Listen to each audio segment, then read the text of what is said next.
Jasmine ഇന്ന് പൊട്ടി കരയുകയായിരുന്നു. Confession റൂമിലേക്ക് ബിഗ് ബോസ് ജാസ്മിനെ വിളിച്ചിട്ടുണ്ടായിരുന്നു. ജാസ്മിനൊക്കെ തകർന്നിരിക്കുകയാണ്. സിബിനാണ് ഇന്ന് മെയിൻ പ്രശ്നം ഉണ്ടാക്കിയത്. നാളെ വിഷു സ്പെഷ്യൽ എപ്പിസോഡാണ്. അപ്പോൾ അതുമായി ബന്ധപ്പെട്ട് ഡാൻസ് പ്രാക്ടീസ് നടന്നുകൊണ്ടിരിക്കുകയാണ്. കൊറിയോഗ്രാഫർ ആണല്ലോ സിബിൻ. അപ്പോൾ സിബിനാണ് എല്ലാ ഡാൻസ് സ്റ്റെപ്പും കാര്യങ്ങളൊക്കെ പറഞ്ഞു കൊടുക്കുന്നത്. അപ്പോൾ തിരുവാതിരക്കളി നടന്നുകൊണ്ടിരിക്കുന്നതിന്റെ സമയത്ത് നന്ദനയും എല്ലാവരും കൂടെ ഡാൻസ് കളിച്ചുകൊണ്ടിരിക്കുകയായിരുന്നു. നന്ദന തിരുവാതിര സ്റ്റെപ്പ് ഇടാൻ നേരത്തെ അപ്പോൾ ജാസ്മിൻ ചെന്നിട്ട് പറയും, മറ്റുള്ളവരൊന്നും പറയണ കേൾക്കണ്ട, കുറച്ച് എളുപ്പമായിട്ടുള്ള സ്റ്റെപ്പ് ഇട്ടോ എന്നൊക്കെയുള്ള രീതിയിൽ ജാസ്മിൻ ചെന്നിട്ട് പറയും. അപ്പോൾ അത് സിബിന് ഇഷ്ടപ്പെടുന്നില്ല.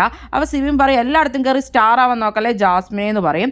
അപ്പൊ തന്നെ ജാസ്മിന് വളരെ വിഷമാവും. എന്ത് പറഞ്ഞാലും ഇൻസൾട്ട് ചെയ്യുവാണല്ലോ, എല്ലാത്തിനും ഇൻസൾട്ട് ചെയ്യുവാലോ, നീ വന്നപ്പോൾ മുതൽ തുടങ്ങിയതാണല്ലോ എന്നെ കുത്താനായിട്ട്, എന്നെ ഇങ്ങനെ ഇൻസൾട്ട് ചെയ്യാന്നൊക്കെ പറഞ്ഞ് പൊട്ടിത്തെറിച്ചോണ്ട് ജാസ്മിനായിട്ട് പോവുകയാണ്. സിബി വന്നപ്പോൾ മുതൽ ജാസ്മിനെ പല രീതിയിലായിട്ട് ഇൻസൾട്ട് ചെയ്യുന്നുണ്ട്.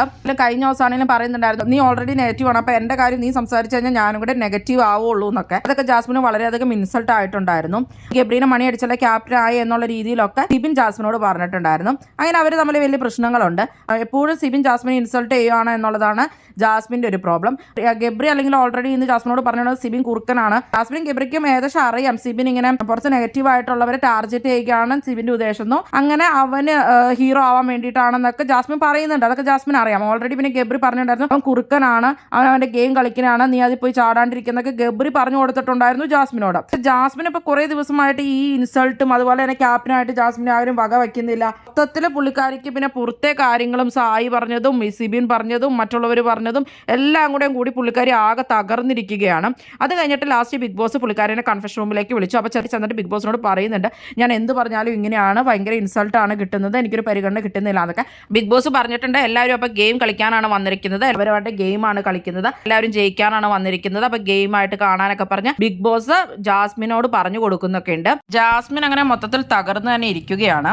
ജാസ്മിൻ അപ്പോൾ ഈ ആഴ്ച വളരെയധികം ഇമോഷണലി വീക്കായി പോയിരിക്കുകയാണ്. സിബിൻ കുറച്ച് കുത്തിത്തിരിപ്പും പരദൂഷണമൊക്കെ പറഞ്ഞാണ് ഗെയിം കളിക്കുന്നത്. ഇത് ജാസ്മിൻ പറയുന്നത്, ഒരു പിന്നും കൊണ്ട് കുത്തിയിട്ട് വീണ്ടും കുത്തുന്നത് ശരിയാണോ ബിഗ് ബോസ് എന്നൊക്കെയാണ് ജാസ്മിൻ ചോദിക്കുന്നത്. ജാസ്മിൻ ഇങ്ങനെ ഒരുപാട് ടാർഗറ്റ് ചെയ്ത് ജാസ്മിനെ ലാസ്റ്റ് സപ്പോർട്ട് കൂടാനും കാരണമാവും. ഇപ്പോൾ ഒരുപാട് പ്രേക്ഷകർ പറയുന്നുണ്ട് ജാസ്മിന്റെ സങ്കടം കാണുമ്പോൾ സഹിക്കാൻ പറ്റുന്നില്ല എന്നൊക്കെ ഉള്ളത്. ഒരുപാട് ടാർഗറ്റ് ചെയ്യണോണ്ട് തന്നെ ലാസ്റ്റ് ജാസ്മിന് നല്ല സപ്പോർട്ട് കിട്ടാനും സാധ്യതയുണ്ട്. എന്താണ് നിങ്ങൾക്ക് തോന്നുന്നത്? സിബിൻ കുറച്ച് ഓവർ ആണോ? എന്താണ് നിങ്ങളുടെ അഭിപ്രായം? നിങ്ങളുടെ അഭിപ്രായങ്ങൾ കമന്റ് ബോക്സിൽ കമന്റ് ചെയ്യുക. കൂടുതൽ ബിഗ് ബോസ് വീഡിയോകൾക്കും ബിഗ് ബോസിന്റെ ലേറ്റസ്റ്റ് ലൈവ് അപ്ഡേറ്റ്സിനുമായിട്ട് ചാനൽ സബ്സ്ക്രൈബ് ചെയ്യണേ, സപ്പോർട്ട് ചെയ്യണേ. അടുത്തൊരു വീഡിയോയുമായി ഉടനെ കാണാം.